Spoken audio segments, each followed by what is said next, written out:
কি বলো বন্ধুরা, সব জায়গাতেই হালকা হালকা ঠান্ডা শুরু হয়েছে তো না? আমাদের এখানেও প্রায় হালকা ঠান্ডা পড়ে গিয়েছে, তো তাই জন্য ভাবলাম আজকের লাঞ্চটা কিন্তু আমরা এই খিচুড়ি দিয়েই করব। তাই জন্য তোমাদের সাথে শেয়ার করছি। দেখো, খিচুড়ি বানিয়েছিলাম সমস্ত রকমের সবজি দিয়ে, আর সাথে ছিল পোস্ত দিয়ে আলু ভাজা, যেটা বাঙালিদের খুব প্রিয়।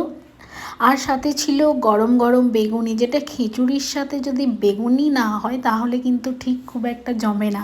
এর সাথে ছিল ডিম ভাজা, আর সাথে ছিল গরম গরম পাঁপড়। আমরা এখন নাগপুরে আছি, তাই এরম পাঁপড় কিন্তু নাগপুরে দেখতে পাবে না। আর সাথে দিলাম আমি ঘি, যেটা অসাধারণ লাগে খিচুড়ির সাথে খেতে।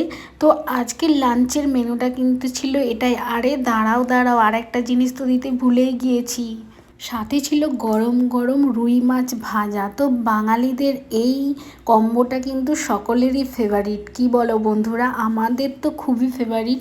তো তোমাদের আজকের লাঞ্চের মেনু কেমন লাগলো সেটা অবশ্যই জানাবে। আর যদি ভিডিওটা ভালো লেগে থাকে অবশ্যই আমার চ্যানেলটাকে লাইক আর সাবস্ক্রাইব করে আমার চ্যানেলের পাশে থাকবে।